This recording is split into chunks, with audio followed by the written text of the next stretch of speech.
The late 90s and early 2000s was a interesting time for pop culture.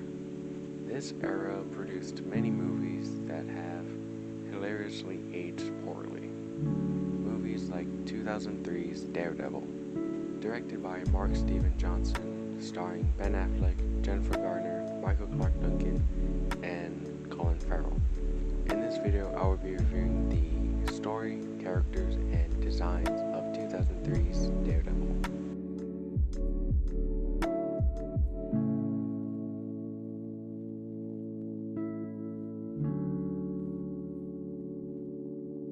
The mid to late 90s was a difficult time for Marvel after just suffering from the comic book crash. A way to keep their head above water was to license out the movie rights to their characters and properties. This led to the early age of Marvel movies that shaped a generation. Marvel tried to get a studio behind this Daredevil project since 1997. It bounced around from Fox, then to Disney, then to Sony, who would cancel the project in 2000. Director Chris Columbus was attached at one point, but left after Sony canceled the project. In the same year, Marvel finally reached an agreement with New Regency and Fox. In 2001, Mark Steven Johnson turned in his script for the movie. Johnson then had to convince the studio to hire him on as the director.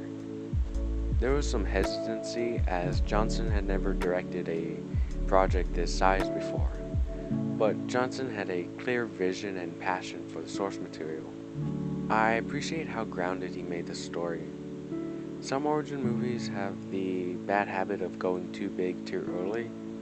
Daredevil is a very human character. He's vulnerable, imperfect, and has made mistakes before. Johnson found it very crucial to adapt this aspect of the character. There was interference and obstacles during the production, especially in post-production. The pressures of a project like Daredevil can be very high, especially with Johnson's lack of experience and the studio's disregard of this fact. There is a director's cut of this movie. I haven't seen it, but I hear that it's better than the theatrical cut, adding in scenes that were cut to further develop the characters and story. I always appreciate when a creator's vision can be fully seen as they intended it to be. Plus Coolio's in it, so why not?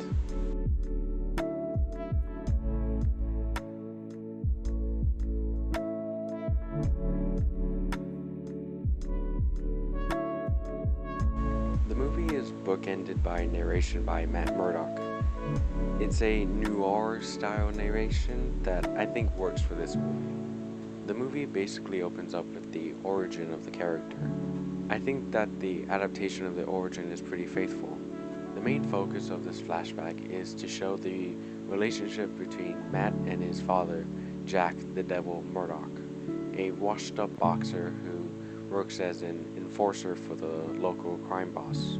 Matt catches his dad performing his enforcer duties, roughing up an innocent man for payment. This is what causes Matt to get into his accident that causes him to be blind, but supernaturally heightens his other senses. When Matt first wakes up after the accident, he's overwhelmed by his new abilities, until he isn't in the very next scene.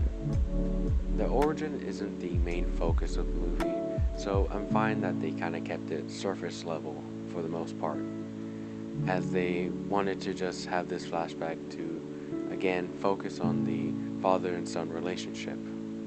I think that they could have cut the origin completely, but it's a new character to the big screen and it has relevancy, so I understand why it's included. Jack and Matt use this experience to grow and change. Jack goes straight and becomes a better father and boxer, seemingly quitting his job as an enforcer. Matt develops an understanding of his new abilities. There's no stick like in the comic books, so he just kind of learns these things on his own. Again, I'm fine with this. I think that the montage conveys this growth pretty well. Jack and Matt are the underdogs with the world against them. All they can really do is just keep moving forward without the fear of failing. Jack refuses to take a fall in a match to teach Matt the lesson to never give up and to never sell out. Lessons that he would carry on into adulthood, both as a lawyer and as a vigilante. Jack is killed by the crime boss. This teaches another lesson to Matt. Your actions have consequences. It's hinted that Jack is killed by an overly large enforcer, Wilson Fisk, someone that Matt doesn't meet until nearly the third act of the movie, and it's a fact that Matt doesn't learn until much later as well. In adulthood, Matt is a lawyer with Foggy Nelson. A criminal they convicted is let go because of his ties to this mysterious Kingpin, a shadowy figure with major influence over the city. A problem that I have with this movie is that the Daredevil and Kingpin rivalry is almost non-existent. Daredevil never really dives into investigating who the Kingpin is, and the Kingpin doesn't really seem to have much of an interest in Daredevil either. Their interactions are almost coincidental. They establish Matt to be a distant person. He can be charming but is ultimately reserved. Even with his close friend, Foggy, he isolates himself in his own sorrow and responsibility. They establish Daredevil to be a brutal avenger. The fight scene in the bar perfectly executes the level of brutality that is common with Daredevil. He's on the edge. He doesn't necessarily kill. I think the train scene could have been done better, and it could have set up a theme that would get paid off later. Daredevil could have knocked the criminal onto the tracks by accident because of all the noise, and is unable to rescue him in time. He can kind of shrug it off until it happens again later with someone who matters to someone who matters to him. Yeah. Instead, the scene doesn't have much to do with anything.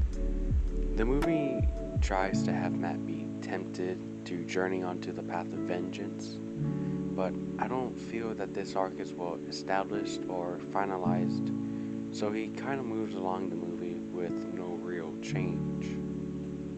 The main focus of the movie is the love story between Matt and Elektra Natchios. I think that the adaptation of Elektra kind of fails the character. She kind of feels like a generic love interest for the most part. Her scenes with Matt are pretty good, and I think furthers the relationship between them, but there's never scenes with just Elektra, so she never really feels like her own character. The story has a problem with introducing characters and setting up relationships. When Elektra and Matt first meet, it's very odd. There's no real reason as to why Matt would find Elektra so interesting, and vice versa. I guess that the playground scene can show that they can be open and comfortable with one another. I think that they do develop the relationship very well, even though it's surface level. We do see Matt start to open up with her, seeing a possibility that he can be happy again. There are a few themes that I think were hinted at but never addressed. The theme of responsibility is hinted at in the beginning between Matt and his priest. Matt disregards his responsibility as Daredevil to be with Elektra in one scene, but the movie had already shown that Matt does this on a nightly basis because he sleeps in a deprivation chamber. He's also never punished for this decision. There's a moment where Daredevil discovers an enforcer for the Kingpin. He beats the man for some information, but it's nothing much. All he knows now is that there is a Kingpin. Daredevil doesn't even investigate the Kingpin any further after this. The enforcer has a son who just witnessed the beating. This rattles Matt as it parallels him witnessing his own father beating an innocent man. They try to show how Kingpin's influence is affecting Hell's Kitchen, but then the movie almost immediately goes back to focusing on the love story. The movie kind of rushes itself in the second half. There's a ball scene that is kind of hollow. This is the first time Matt and Fisk finally meet, and they somehow know facts about each other. Matt makes it seem that Fisk has a reputation that is very negative, that he's some kind of shady businessman. But we never really get to see that, or at least we never really get to see the public's perception of Fisk. He doesn't really have a public persona as he does in the comics and even in the Spider-Man the animated series. I don't think that they fully succeed in adapting Fisk as this nefarious mastermind. Journalist Ben Urich writes one article about the Kingpin, though his main interest throughout the movie is Daredevil. I think Ben Urich's side plot is a waste of time and wasted potential. He just shows up near the end of the movie to deliver information that is never established beforehand. But his article about the Kingpin forces Fisk to try to set up an scapegoat. To avoid suspicion, Fisk frames Elektra's dad to be the Kingpin. He hires Bullseye to kill Natchios so he can't deny the accusations and so he can set up his accounts to make it seem like he was the Kingpin. The framing of Natchios has no effect on the story or characters. It doesn't even last that long. Bullseye does frame Daredevil for Natchios' murder. This puts Elektra on a warpath to Daredevil. They don't really give Matt enough time to have an internal conflict because he kind of blames himself and Daredevil for the death of Elektra's dad. The framing of Daredevil wasn't even part of Fisk's plan. It was a happy coincidence. It would have added to the hero and villain relationship if Fisk really targeted Daredevil. I feel that Elektra's arc of turning to vengeance should have been the movie. It's an interesting arc. It parallels Matt's own struggles with being tempted to cross the line if he were to find his own father's murderer. Instead, we just get a montage set to Evanescence, which is also fine, I guess. The 4 back-to-back fight scenes at the end are a bit shallow. There's no real build-up to any of this, because the only characters with a real relationship is Daredevil and Elektra. And that fight ends pretty quickly, and Elektra kind of forgives Daredevil / Matt before she goes and gets herself killed by Bullseye. In the Bullseye versus Daredevil fight, Bullseye just tells Daredevil that Kingpin hired him, and that Kingpin is Wilson Fisk. Then Matt and Fisk finally meet each other as their true selves, but this is a bit of a letdown. I think having the identity of Kingpin be a mystery only to the characters in the story and not to the audience leaves a second viewing of this movie to be a bit shallow, and it weakens the relationship between Fisk and Matt. Matt's arc kind of ends where he started, only now he has more hope. I think in the end where he kind of tells himself that he'll see Elektra again, it could be perceived as him saying to himself that he can be happy again. I don't know if it was supposed to be a hint that Elektra would come back from the dead, because they never really established that part of the lore. But as we all know, she does come back.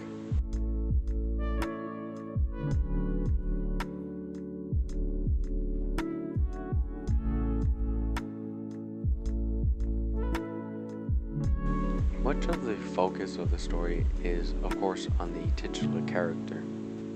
I feel that there was too much focus on Matt, and his arc wasn't that strong, so the rest of the characters really relied on the performance, which I think were pretty good all around. Matt's character arc is pretty simple, and it doesn't have a lot of depth. It's the classic hero's journey of straying towards vengeance. I just don't think that his level of violence or intimacy changes all that much. I do think that Ben Affleck is a pretty good casting for the role. He gives Matt many faces.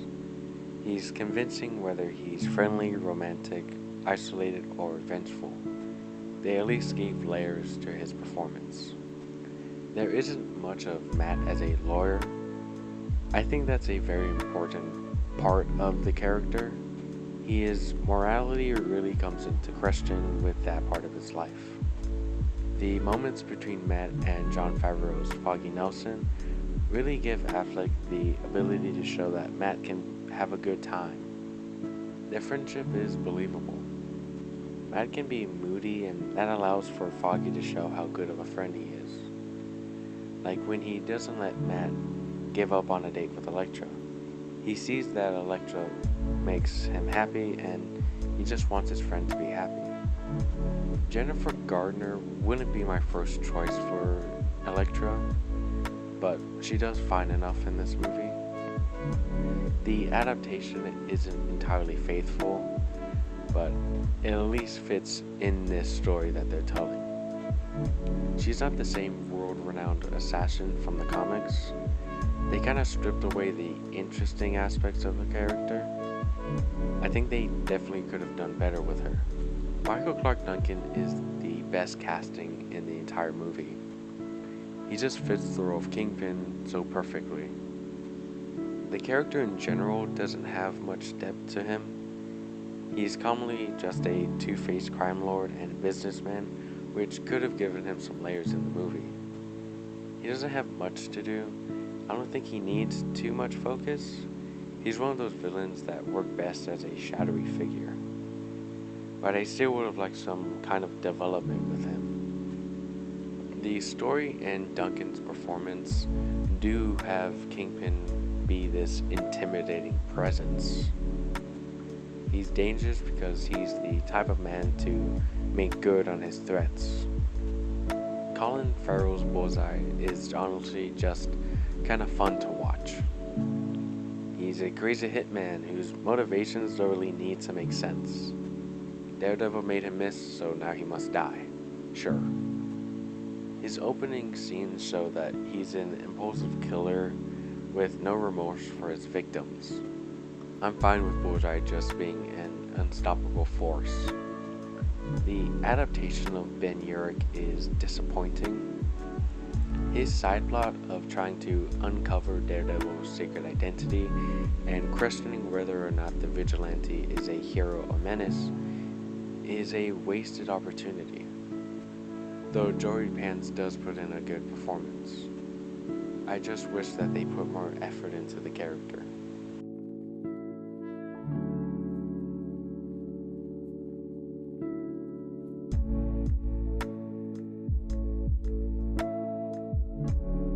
The aesthetic of a dark and gritty world kind of works for this movie. The cinematography keeps the scenes dark and interesting, highlighting what needs to be seen. The cinematographer was Erickson Core.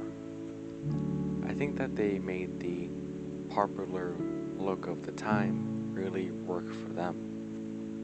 They took some visual inspiration from Joe Quesada and Kevin Smith's Daredevil run, Guardian Devil. I'm honestly surprised that they didn't get Kevin Smith to direct. Ben Affleck is already in the movie.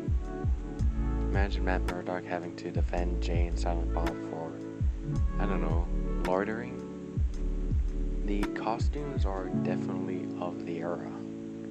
I appreciate that Johnson pushed to keep the core elements of the costume. I'm not a fan of the suit being entirely leather. I do think that the cinematography and Affleck's performance and just the overall mythos of Daredevil makes the suit seem more intimidating than it really is. I'm not sure if the studio would have allowed for a more comic accurate suit. At least it's a simple design that retains the key elements of the suit.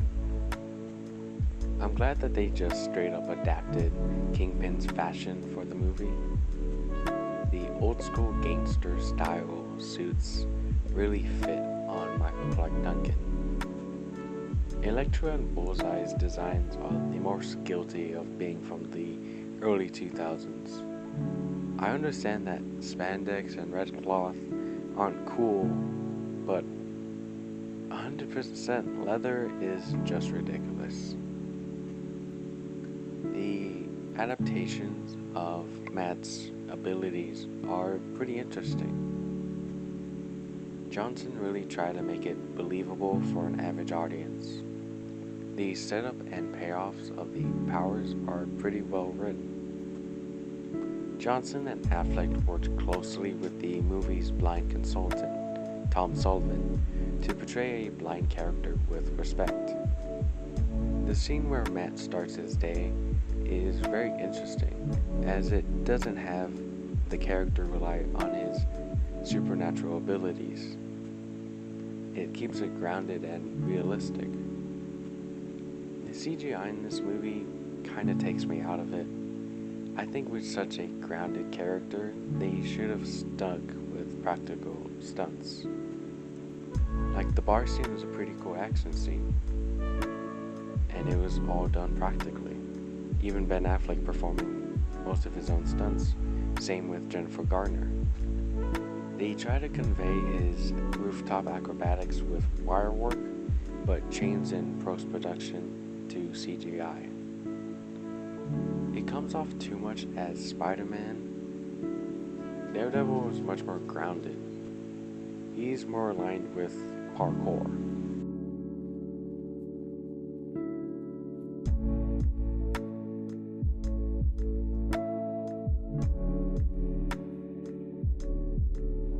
This movie suffers from being both an early comic book movie and the first Daredevil movie. They crammed too much of the character's lore into the story, so none of it really has time to breathe. Johnson really seemed passionate about the project. He saw something in the character that he needed to portray on screen. I hope studios hire more of these kinds of creators and allow them to flourish with proper assistance. I do feel that the movie is missing some things, so I'm definitely looking forward to checking out the director's cut. Mark Steven Johnson even went on to direct Nicolas Cage's Ghost Rider, so I might give that a rewatch too. Maybe it's all in the same universe.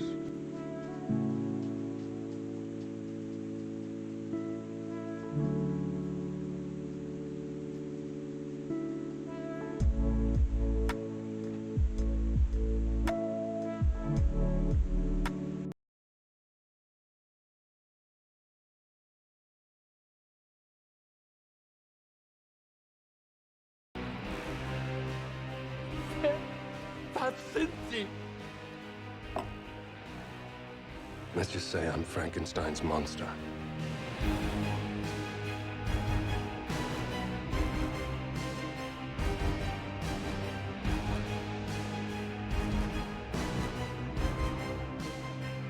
I'm looking for my creator.